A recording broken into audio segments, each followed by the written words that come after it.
রাজশাহীতে কি বিরাট ফ্লাইওভার বানিয়ে রেখেছে।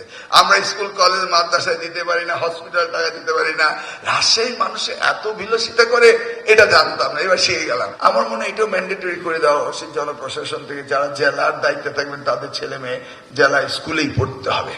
আগে আমরা ঢাকা বিশ্ববিদ্যালয়, আমরা ঢাকার ছেলে, ঢাকায় বড় হয়েছি, ঢাকায় পড়েছি, তো যদি কোনো ভালো মেধাবী ছাত্র আমাদের ক্লাস ফ্রেন্ড থাকতো, জিজ্ঞেস করতাম কোথেকে পড়েছো, ও আমি রাজশাহী জেলা স্কুল থেকে, ও আমি কুমিল্লা জেলা স্কুল থেকে।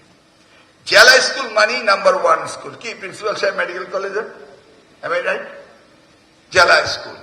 কিন্তু এখন গিয়ে দেখেন জেলা স্কুলের দায়িত্বে ডিসি সাহেবের ছেলেমেয়েরা ঢাকায় থাকে, ঢাকায় লেখাপড়া করে।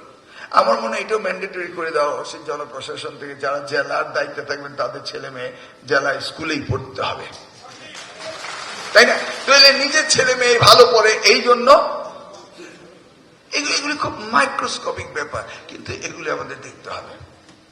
এই যে মঞ্চে বসে আছি প্রিন্সিপাল সাহেবের সাথে মেডিকেল কলেজের, একজন আমার টেক্সট পাঠাচ্ছে স্কুল বন্ধ করে দিন, 166 জন মারা গিয়েছে। আমি ওনাকে দেখালাম, আর বিষয়টা কি, হামে 166 জন মারা যাচ্ছে, তাহলে তো স্কুল বন্ধই করে দিতে হবে।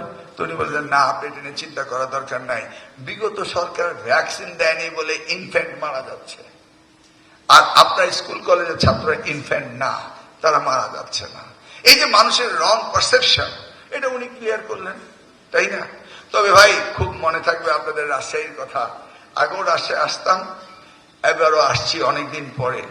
এই অপচয় কিভাবে করা যায়, কোন সূত্রে করা যায়, এটা রাজশাহী মডেল সকলকে নিতে হবে। সেই জায়গায় আমার অনুজ আবার সেই চেয়ারে বসছে, বুঝেছেন তো? রাজশাহীতে কি বিরাট ফ্লাইওভার বানিয়ে রেখেছে।